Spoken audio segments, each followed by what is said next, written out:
Diversity and... Okay, I'll start. Sorry. Thank you so much. Continue. This meeting is being recorded. A professor of gender diversity and sustainable development, Wendy Harcourt.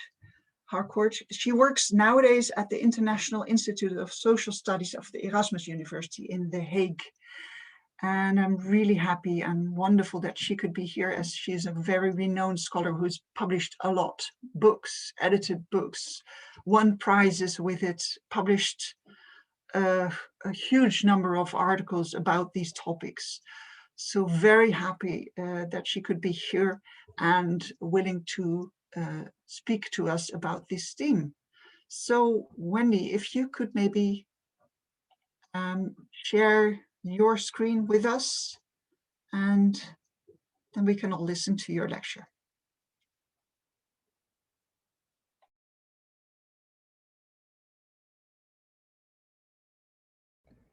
Okay, well, thank you very much, Els, and thank you very much for the invitation.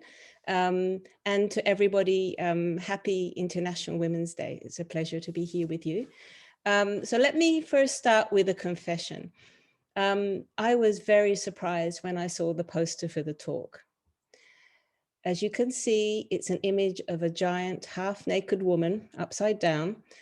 We only see her legs and her curvaceous behind, diving, it appears, into a telescoped colonial landscape of what seems to be the frontiers of Imperial Europe, with ships docking in a parched landscape, with neat military church buildings on the fringes of the shore. Curious, I went to the artist Marina Sulmer's website and found fascinating audiovisuals of Moldavian migrant women in Italy, suffering from medically depicted deprivations of home. I really wondered, why was this image chosen? What did it have to do with gender and climate change? I pondered on how differently the artistic imagination works from the social science one.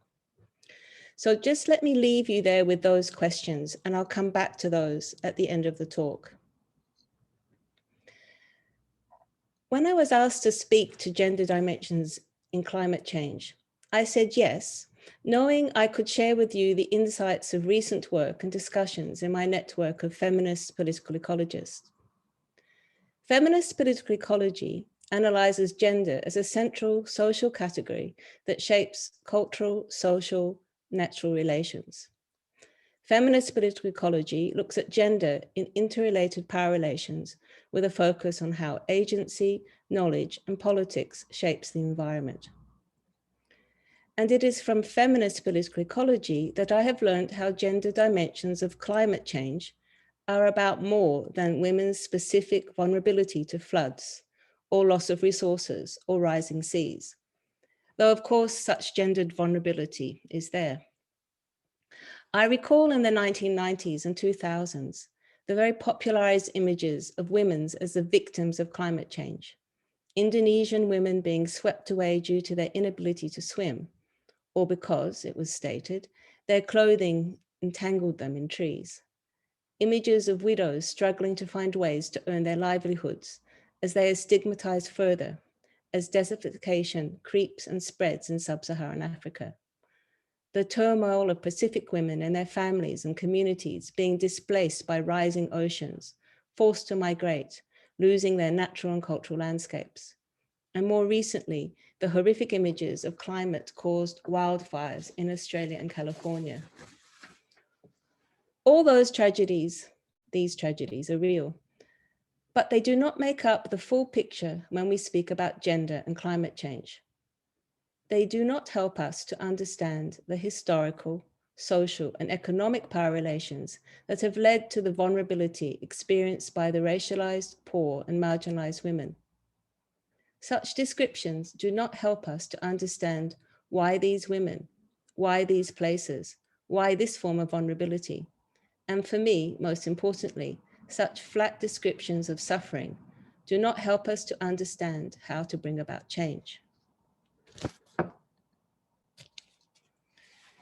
So let me take up out of those three issues I want to look at, which is the economic, the social, and the historical. Let me first take up the questions of economic power relations. The green economy has been proposed by today's politicians and economic development experts as the way to confront or mitigate climate change. The promise of the green economy is that we can rely on market and technological efficiency to overcome climate disaster. Krista Viktorik in 2015 critiques the green economy's strategy of smart, sustainable, and inclusive growth through the greening of investments in industry. She points out how climate change negotiations are based on the financialization of nature through green commodification, through the carbon trading and the UN Clean Development Mechanism. These are twinned with technoscience, with investments in technologies for resource extractivism, from fracking to deep sea mining, and for substitution of natural processes such as synthetic biology and nanotechnology. As Viktorik points out, the increased demand for agrofuels to reduce CO2 emissions and climate protection leads to commercialization and privatization of land and other commons. Efforts to deal with climate change through decarbonization in the north, through agrofuel value chains in the global south, happens at the cost of food security in the south, with adverse impact on women, peasants, and caretakers.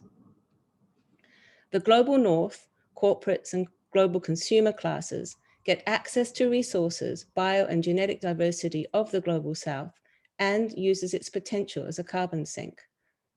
Local actors, in return for the financialization of their forest or land, receive neither rights nor decision-making power that would secure in the long term their sustainable livelihoods.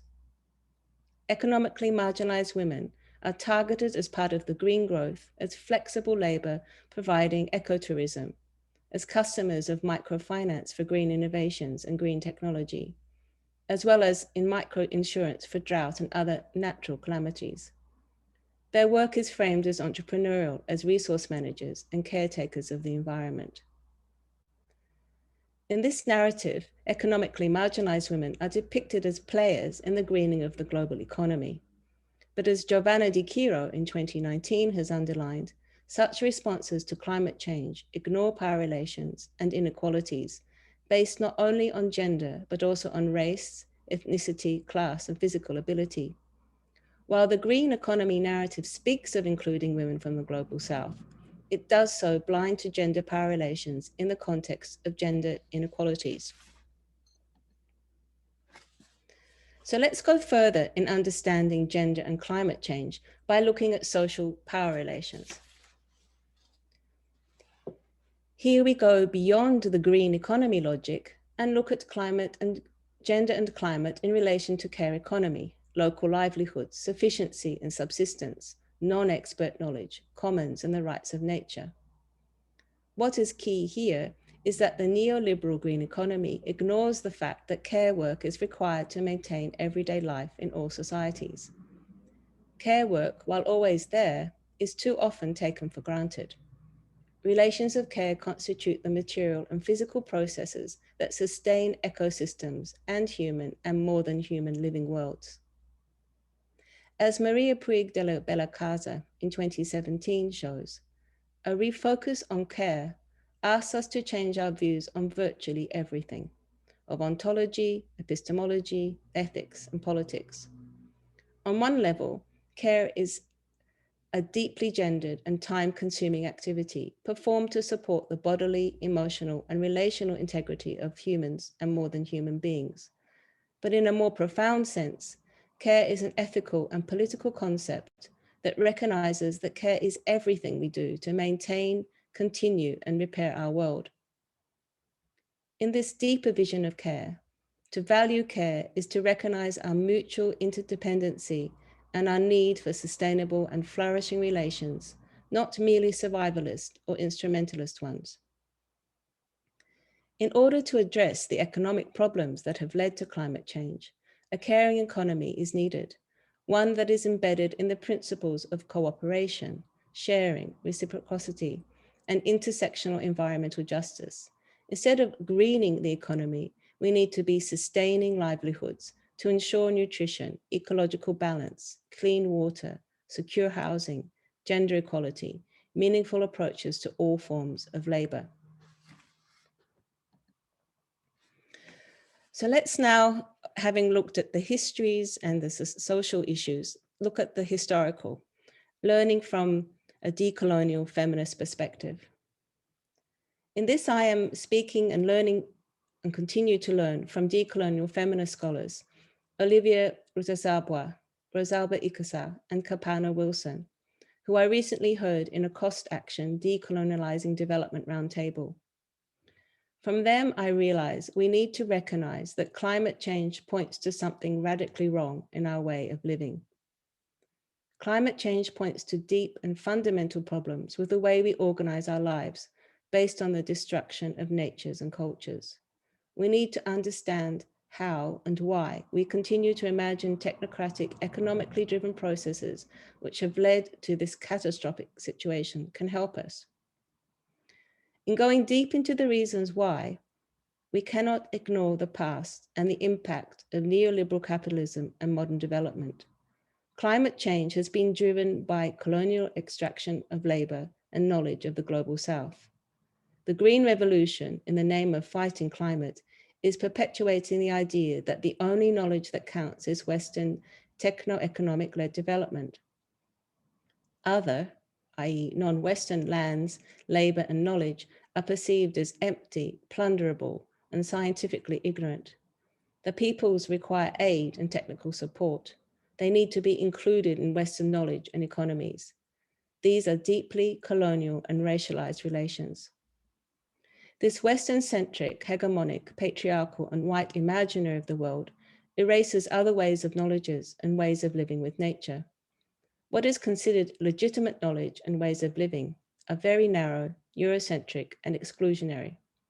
The dominant way of thinking that undergirds the green economy responses to climate change ignores the multiple or pluriversal ways of living and the messy and complex relations of humanity and other beings. Climate change concerns all of us, but concerns us in unequal ways, depending on how we are positioned. There is a deep fragmentation along race, class, gender, and ableist lines. Climate change is an outcome of the modern colonial divide and the loss of cultures, natures, and ways of being that is impacting us in different ways. Decolonial feminism invites us to push back against the dominant narrative and helps us to question who are the consuming and who are the consumed. Those living with privilege need to rediscover how to learn to transcend the lies of economic development, listening to those who have learned to live with loss, recentering away from the hegemonic narrative, and seek to recover our capacity of relations with life. We need to amplify how gender, racism, caste, and ableism are part of the climate disaster. And we need to support those who are resisting the hegemonic narrative. Resistance is rising everywhere, led by young women like Greta Thunberg in Sweden and Disha Ravi in India. We need to listen and act in solidarity with climate activism. In Europe, we are living in the belly of the beast. It is the headquarters of capital, of fossil fuel extraction. We need to challenge the dispossession and the devaluing of life in all its forms and be explicitly anti-colonial and anti-extractivist. We need to work towards repair and amplify solidarity, not reproduce mastery.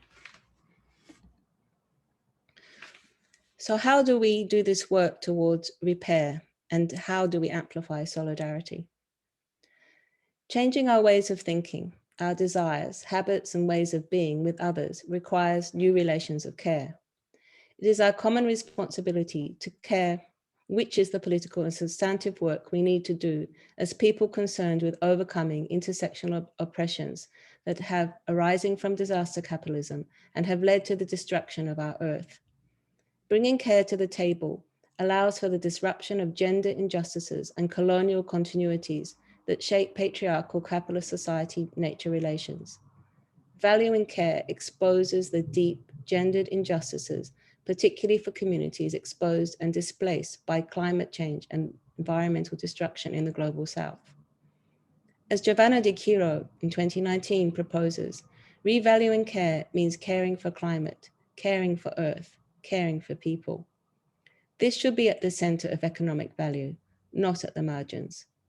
Centering the concept of care can help us to build societies based on a common caring relations away from growth and toward well-being and equity. So, before I conclude, let us return to Marina Sulmer's poster.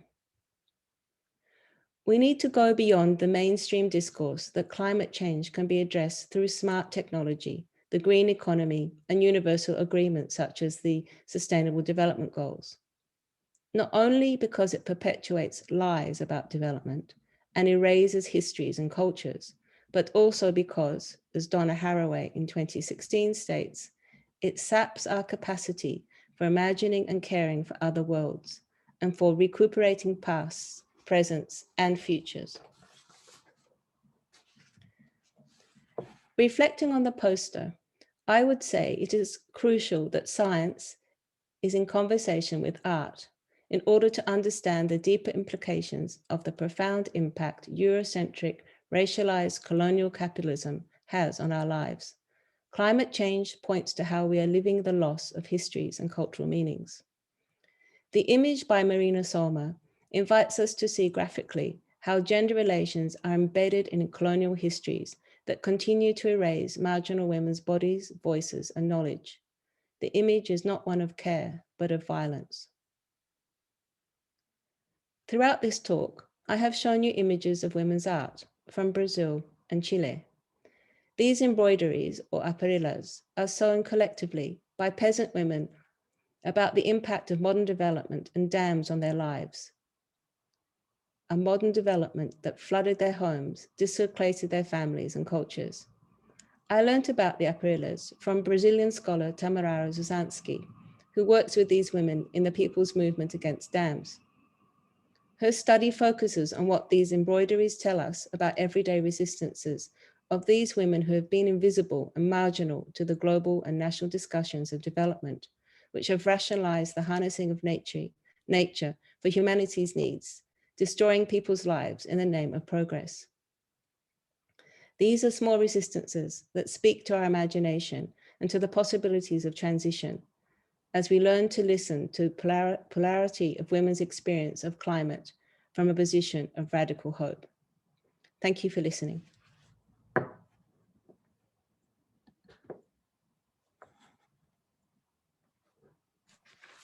Thank you so much, Wendy.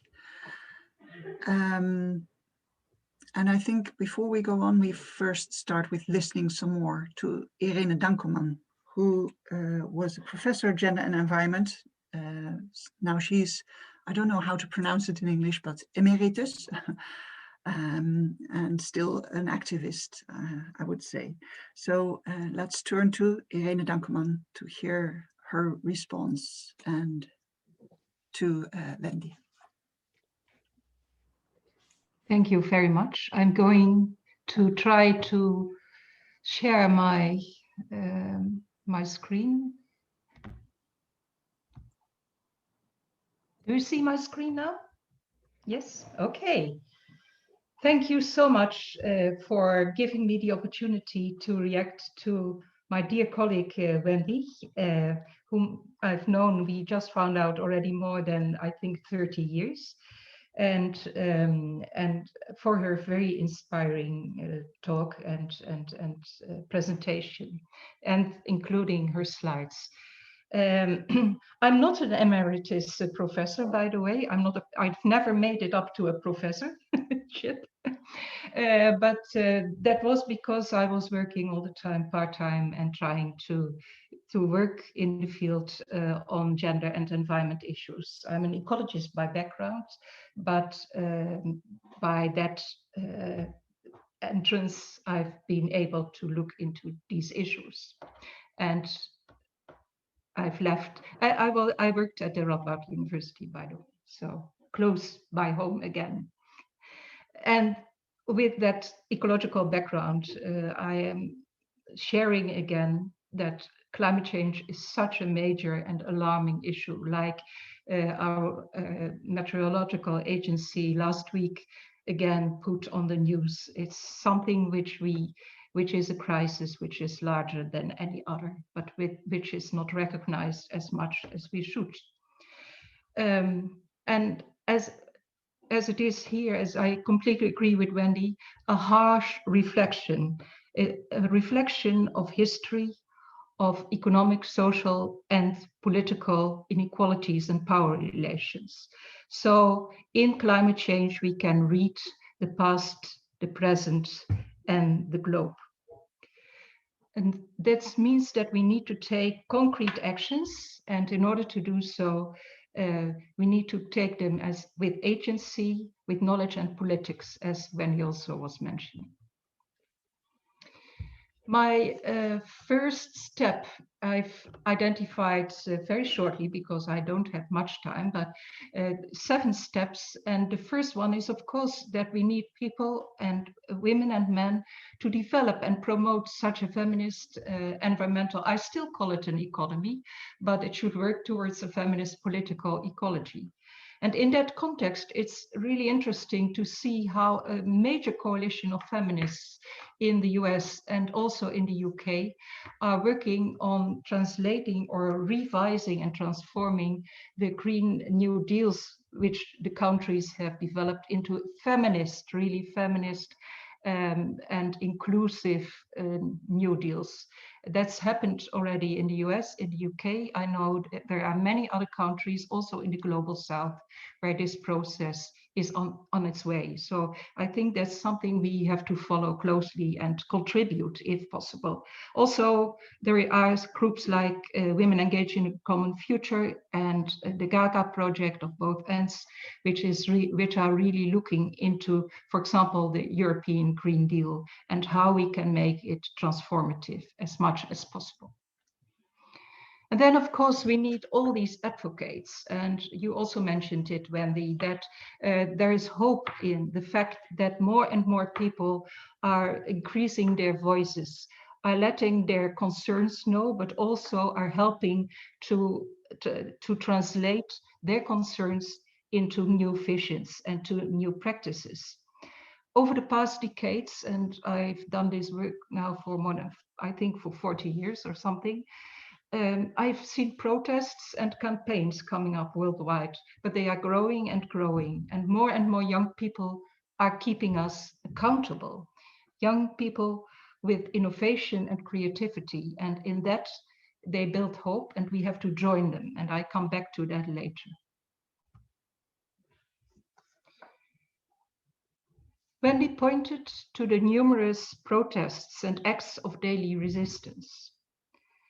These defenders of nature, of livelihoods, of the environment, of land, they need our unconditional solidarity and support. Here you see a picture of Berta Cáceres, leader of the Copinha indigenous groups in Honduras.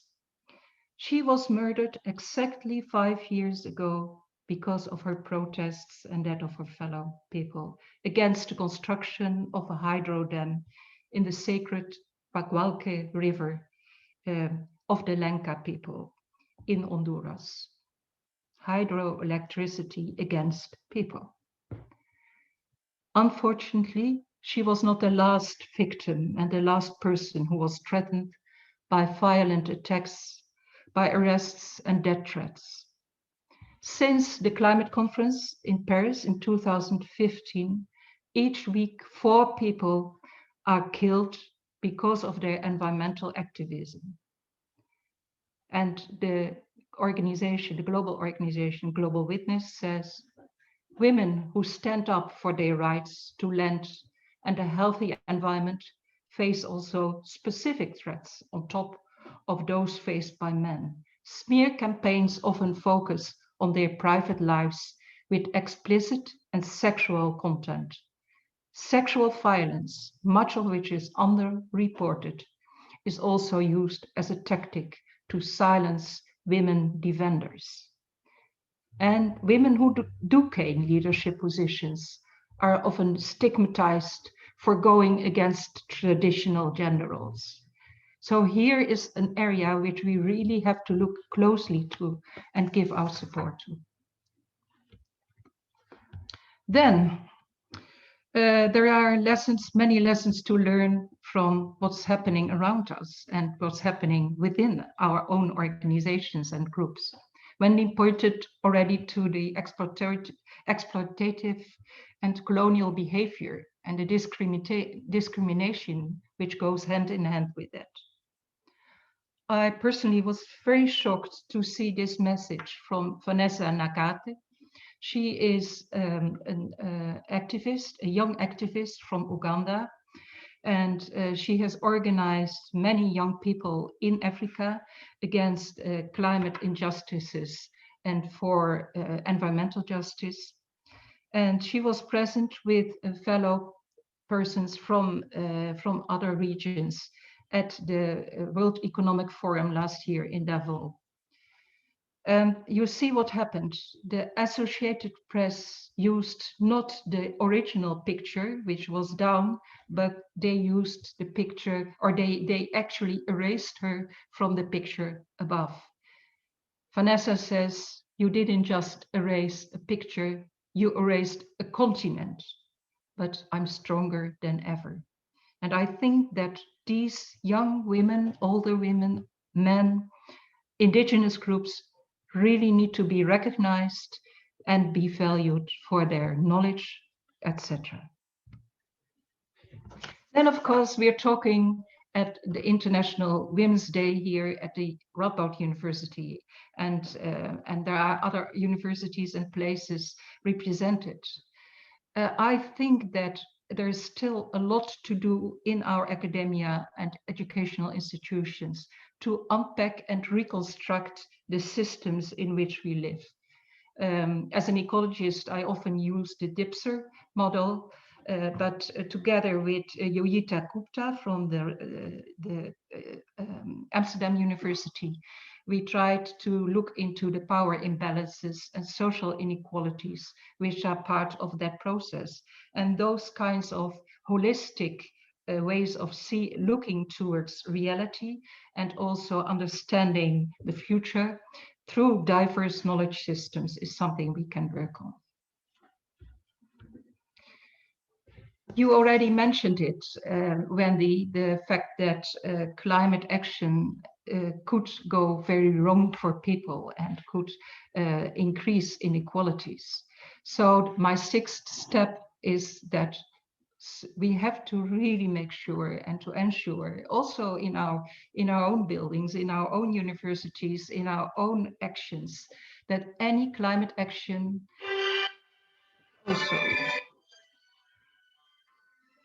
it's not working. Okay, that any climate action should enhance social and gender equality and environmental justice. And for that, if it's mitigation or adaptation, deep and transformative gender mainstreaming is really needed. So not just gender mainstreaming, because that's adding some gender, or as Bella Abzoek said it has to be transformative. We do not want to be mainstreamed into a polluted stream. We want a stream to be clean and healthy. So this also, and certainly count for all climate mitigation and adaptation and financing instruments. And Else, you already started with this. We have a very, I hope, a historic week here in front of us where the elections are going on and where we can elect visionary governments that promote those caring economies or caring societies, which Wendy was so rightly pointing to. And in our voices and in our noises, we can play a role in understanding and making sure that our daily lives are being guided not only and represented by people who represent our beliefs and our visions. And I would like to stress that we not only need to elect female leaders, but also people in candidates who stand for gender equalities. And there are a few very strong women and men in the lists, in some lists, who we really should support, I think so.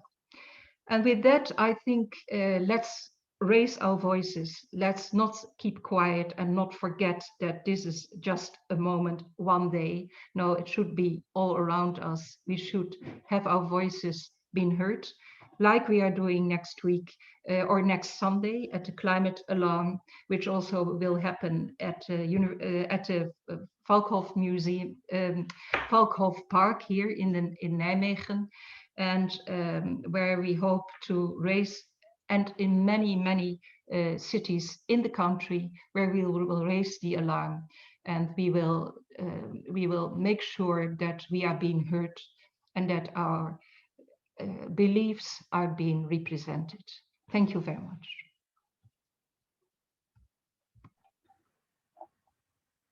Thank you so much, Irene.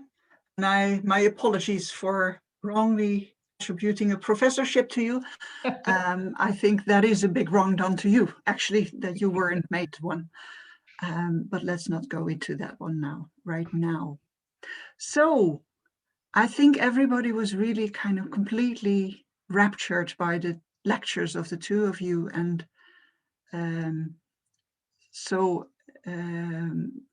taken by your lectures that they forgot to ask any kind of questions. But I think there is time now for posing questions to either Wendy or Irene or both, or the whole group here. Oh, look at that. We've got one huge question. I think I could read it, maybe, so, but Wendy can also read it. And Irene. Thank you so much, Wendy. I am a documentary photographer and anthropologist and currently preparing a proposal on how the rights of nature are deployed by indigenous Ecuadorian women to protect not only their own territories, but also protecting nature for the rest of the world. Since you also mentioned the rights of nature, I was wondering if you have written on this topic or can recommend me any literature to further prepare my projects. I'm very much interested in challenging the Western dominant way of looking at climate change and climate change resilience. Tips of others are also welcome.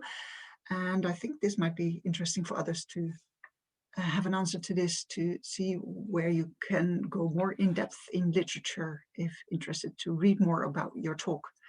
Of course, a good starting point could be your many own books and articles, Wendy, but can you give any more particular advice?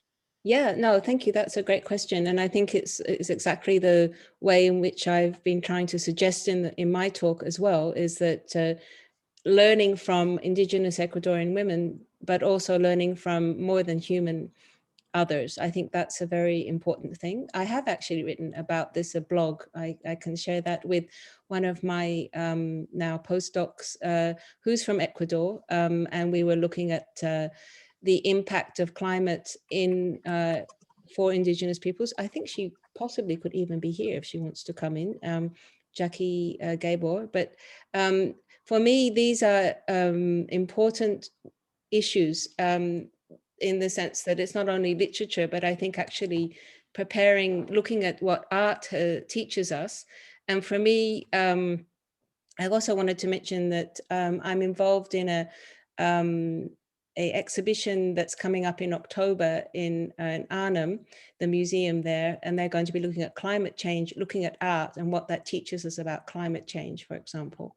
I could also point to you, maybe Sana, I can send you more literature of different artists that are working on working with photography to look at Indigenous realities. So very good question. And it's exactly what I'm also trying to think through, how to, as we following this idea of Haraway, really we have to step out of the sort of boxes, the silos that we've got about how to understand this, where it's not only about resistance, it's also about